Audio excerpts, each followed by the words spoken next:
Hello everyone. सो ये series का last part है और अगर आपको ये सीरीज पसंद आई तो प्लीज मेरे चैनल को सब्सक्राइब कर लीजिएगा अगर आप आगे इसी तरीके की इंटरेस्टिंग वीडियोस देखना चाहते हैं तो इसी के साथ अब हम एक्सप्लेनेशन स्टार्ट करते हैं। तो इस पार्ट की शुरुआत के साथ हमें दिखाया जाता है क्विंची और जुनहुई को, जहाँ पे जुनहुई उसे उसकी कार से मेडिसिन निकाल के देता है और क्विंची से कहता है कि आखिर तुम इस बार एलर्जी की दवाई लेना कैसे नहीं भूली। तो क्विंची उसे बताती है कि यांग ने मेरे फोन में एक ऐप इंस्टॉल किया है जिससे मैं ये दवाई लेना नहीं भूलती हूँ। फिर तभी जुनहुई उसकी कार से उसके लिए पानी की बोतल निकाल रहा होता है, तभी उसे क्विंची और यांग का डिवोर्स सर्टिफिकेट मिल जाता है और फिर क्विंची से कहता है कि तुमने मुझे बताया क्यों नहीं कि आखिर तुमने उससे डिवोर्स ले लिया है, चलो हम कल ही चल के शादी कर लेते हैं और इसके बाद तुम अपनी जॉब भी वापस ज्वाइन कर लेना और इस रियल शादी के बाद वो लोग तुम्हें अपनी कंपनी की पार्टनर भी बना लेंगे। जिसपे क्विंची उसकी ये सारी बातें सुन के कहती है कि मैं जानती हूँ कि तुम एक बहुत अच्छे इंसान हो और एक बहुत अच्छे हस्बैंड भी बन सकते हो, लेकिन अभी मुझे शादी पे बिलीव ही नहीं है और मैं शादी के लिए अभी मेंटली प्रिपेयर भी नहीं हूँ, इसलिए तुम्हारे लिए अच्छा यही होगा कि तुम फीफी से गिव अप ना करो और तुम्हें उसके पास वापस चले जाना चाहिए। ये कह के क्विंची वहाँ से चली जाती है। फिर नेक्स्ट सीन में हमें दिखाया जाता है जब क्विंची कार में होती है और वापस जा रही होती है, तभी उसे यांग का एक प्रॉमिस याद आता है, जहाँ पे यांग ने उसे कहा था कि मैं तुम्हें प्रॉमिस कर सकता हूँ कि मैं लाइफ टाइम के लिए तुम्हें इसी तरीके से प्यार करता रहूंगा। और साथ ही उसे वो बात भी याद आती है यांग की, जहाँ पे उसने उससे डिवोर्स लेने की बात कही थी। इसके बाद क्विंची उदास होकर अपने घर पहुंचती है तो देखती है कि उसका घर पूरी तरीके से क्लीन था और डिनर भी ऑलरेडी प्रिपेयर था। ये सब देख के वो काफी खुश होती है और उसको लगता है कि ये सारा उसकी मॉम ने ही प्रिपेयर किया होगा, तो वो उन्हें थैंक्स का मैसेज भी सेंड कर देती है। फिर हमें नेक्स्ट डे का सीन दिखाया जाता है जहाँ पे क्विंची अपने ऑफिस में होती है और यांग का नंबर ब्लॉक कर देती है। फिर तभी वहाँ पे जुनहुई का इन्वेस्टिगेटर फ्रेंड आता है और वो मिस्टर यिन के खिलाफ एक विटनेस भी लेके आता है और वो उनके खिलाफ गवाही देने के लिए भी तैयार होती है। फिर आगे हमें दिखाया जाता है कि क्विंची और मिस ली उस इन्वेस्टिगेटर से बात कर रही होती है और कहती है कि मैंने तो तुम्हें कभी नहीं कहा था कि तुम इस बारे में इन्वेस्टिगेट करो, तो फिर तुम हमारी हेल्प क्यों कर रहे हो। तो वो उसे बताता है कि ये सब कुछ करने के लिए मुझे यांग ने कहा था। और उस इन्वेस्टिगेटर के जाने के बाद मिस ली यहाँ पे क्विंची को चिढ़ाने लगती है कि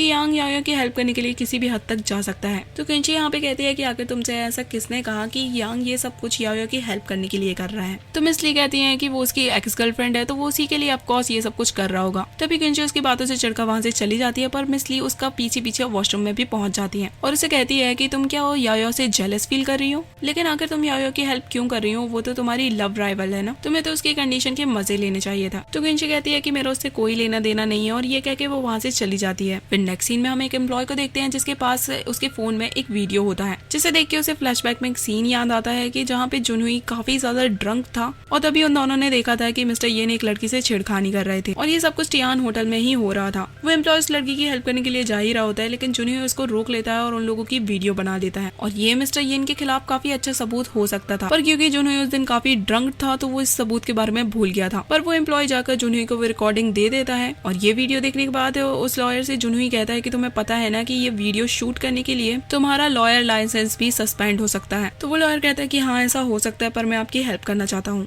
क्योंकि उस दिन जब उस लड़की की हेल्प करने के लिए मैं उसे घर छोड़ने के लिए गया था तो मैंने उसे कहा था कि अगर वो केस करेगी तो मैं उसका आई विटनेस बन सकता हूँ, लेकिन उसने केस करने से ही मना कर दिया था और उसे देखकर मुझे काफी दया आई थी और मुझे अपनी सिस्टर की भी याद आई थी और मैं कभी नहीं चाहूंगा कि मेरी सिस्टर के साथ ऐसा कुछ हो तो वो इस तरीके से चुप रहे, इसलिए मैं ये रिस्क लेने के लिए तैयार हूँ। फिर इसके बाद जुनहुई वो रिकॉर्डिंग लेके वहाँ से चला जाता है। फिर नेक्स्ट सीन में हमें दिखाया जाता है कि क्विंची सभी को बता रही होती है कि मिस्टर येन ने अपना ट्रांसफर करवा लिया है, तो अब टियान होटल अब उसका साथ नहीं देगा और उसने अपनी सारी पावर्स भी खो बैठी है, तो अब इस केस को हम आसानी से जीत सकते हैं और इसलिए हमें आप सेलिब्रेट करना चाहिए। फिर इसके बाद हमें दिखाया जाता है कि सभी लोग साथ में डिनर कर रहे होते हैं और यहाँ पे मिस ली उसे कहती है कि मैं तुमसे काफी ज्यादा इम्प्रेस्ड हूँ क्योंकि तुमने अपने हस्बैंड की एक्स गर्लफ्रेंड की हेल्प करने के लिए अपनी जॉब तक छोड़ दी और भला अपनी लव कंपेटिटर की कोई इतनी हेल्प कैसे कर सकता है। ये सुनने के बाद याओ मिस ली से कहती है कि तुमसे किसने कहा कि क्विंची की मैं लव कंपेटिटर हूँ, क्योंकि अगर मैं यांग को पाना चाहूँ तो कोई भी मेरे से कंपटीशन नहीं कर सकता है। तो तभी क्विंची कहती है कि तुम्हें ये गलतफहमी इसलिए है क्योंकि तुमने आज तक मुझ जैसी कंपेटिटर से नहीं मिली हो और तुम्हें क्या लगता है कि यांग मुझे छोड़कर तुम्हें चूज करेगा। फिर तभी हमें दिखाया जाता है कि वो इन्वेस्टिगेटर फ्रेंड यांग से कॉल पे बात कर रहा होता है, पर तभी वहाँ पे क्विंची पहुंचती है और उसे उसका फोन लेकर कहती है कि मुझे अभी आंसर चाहिए कि आखिर तुम याओ और मुझ में से किसको चूज करोगे। पर यांग यहाँ उसे कोई भी जवाब नहीं देता है। तो तभी वो इन्वेस्टिगेटर फ्रेंड उसे कहता है कि वो यांग नहीं बल्कि मेरा कोई और क्लाइंट है और ये सुनकर क्विंची उसे उसका फोन वापस दे देती है। फिर वहीं दूसरी ओर हमें याओ को दिखाया जाता है जो कि मिस ली को बताती है कि मैं कल ही ऑस्ट्रेलिया जा रही हूँ और यहाँ पे मैं वापस कभी नहीं आऊंगी और ये केस मैं तुम दोनों पे छोड़ के जा रही हूँ। और एक और बात है जो मैंने क्विंची को अभी तक नहीं बताई है कि यांग भी मेरे साथ ऑस्ट्रेलिया जा रहा है। ये सुन के मिस ली कहने लगी कि वो क्विंची का हस्बैंड है, तुम्हारा कोई सामान नहीं है जिसे तुम पैक करके कभी भी ऑस्ट्रेलिया ले जाओ। तो याया कहती है कि शायद तुम्हें पता नहीं है पर वो दोनों ऑलरेडी डिवोर्स ले चुके हैं। फिर तभी वहाँ पे क्विंसी भी आ जाती है और मिस ली उससे कहती है कि आखिर तुमने मुझे बताया क्यों नहीं कि तुम दोनों का डिवोर्स हो चुका है। तो फिर मिस ली याया से कहती है कि आखिर क्विंसी ने तुम्हारे लिए क्या क्या नहीं किया, पर फिर भी तुम उससे यांग को छीन के अपने साथ ले जा रही हो। आखिर तुम क्विंसी के साथ ऐसा कैसे कर सकते हो। तो क्विंसी यहाँ पे कॉन्फिडेंस के साथ कहती है कि मुझे यकीन है कि यांग तुम्हारे साथ नहीं जाएगा। तो याया कहती है कि कल सुबह 11 बजे हमारी फ्लाइट है, अगर तुम्हें दम है तो उसे रोक के दिखाओ। तभी यांग वहाँ पे याया को लेने के लिए आ जाता है और याया वहाँ से उसके साथ जाने लगती है। तभी मिस ली क्विंसी से कहती है कि जाओ जाके यांग को रोक लो, पर क्विंसी यहाँ पे उसे रोकने नहीं चाहती है। फिर नेक्स्ट सीन में हमें याया यांग को दिखाया जाता है जहाँ पे याया यांग से पूछ रही होती है कि आखिर तुम दोनों एक दूसरे इतना प्यार करते हो तो फिर भी एक दूसरे से लड़ाई क्यों कर रहे हो।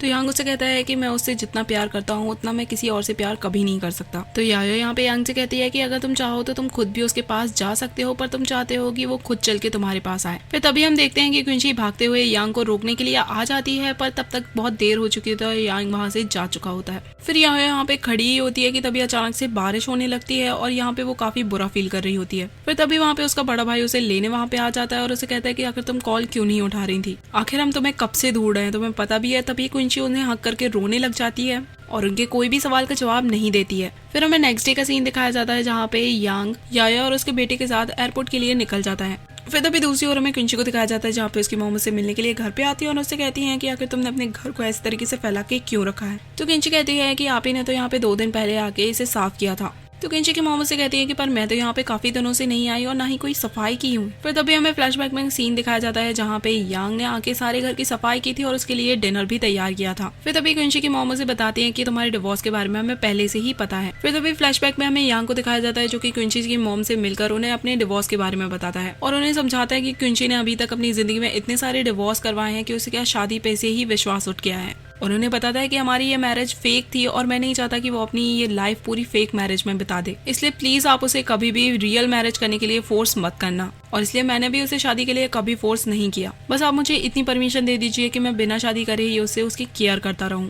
जब क्विंसी को ये सारी बातें पता चलती हैं तो वो यांग को रोकने के लिए तुरंत ही चली जाती है। फिर तभी हमें एयरपोर्ट का सीन दिखाया जाता है जहाँ पे याया यांग से कहती है कि कहीं हमारा प्लान हम पे उल्टा ही ना पड़ जाए, जिसपे यांग कहता है कि ऐसा कुछ भी नहीं होगा, बस तुम सब कुछ मुझ पे छोड़ दो। तो याया यहाँ पे उससे आखिरी बार पूछती है कि क्या सच में तुम हमारे साथ ऑस्ट्रेलिया नहीं चल रहे हो, क्योंकि क्विंसी के जैसी काफी लड़कियां तुम्हें वहाँ पे मिल जाएंगी। इसके बाद वो जाते हुए यांग से हक करने के लिए कहती है, पर यांग उसे कह देता है कि ऑलरेडी मेरी एक गर्लफ्रेंड है तो मैं ये नहीं कर सकता हूँ। फिर यहाँ पे याया यांग के पैसे वापस कर देती है जो कि उसने उसे दिए थे। फिर वहीं दूसरी ओर हमें क्विंसी को दिखाया जाता है जो कि भागते हुए एयरपोर्ट के अंदर आती है और यांग को ढूंढना शुरू कर देती है, लेकिन यांग उसे कहीं भी नहीं मिलता है। तभी यांग उसके जस्ट पीछे से गुजरता है लेकिन क्विंसी उसे नहीं देख पाती है और यांग वहाँ से चला जाता है। फिर इसके बाद हमें 7 महीने बाद का सीन दिखाया जाता है जहाँ पे क्विंसी एक प्रेस कॉन्फ्रेंस में होती है और इंटरव्यू दे रही होती है क्योंकि उसने फाइनली याया का केस जीत लिया था और मिस्टर यिंग को जेल भिजवा दिया था। और इसके बाद लेडी बॉस उसे वापस जॉब पे रख लेती हैं और उसे कंपनी की पार्टनर भी बना लेती हैं। और तभी मिस्टर जिन उससे कहते हैं कि हम अपनी एक और मिस्टेक सुधारना चाहते हैं और उसे कहते हैं कि मुझे और मिस यूई को अपनी गलती समझ में आ गई है और अब हमने डिसाइड किया है कि अब इस कंपनी में सिंगल फीमेल लॉयर को भी वही रेपुटेशन दी जाएगी जो कि मैरिड वुमेन को मिलेगी। और तभी मिस यूई कहती हैं कि यांग ने सच ही कहा था कि अगर हम अपनी कंपनी को आगे बढ़ाना चाहते हैं तो हमें ये अपना रूल चेंज करना होगा।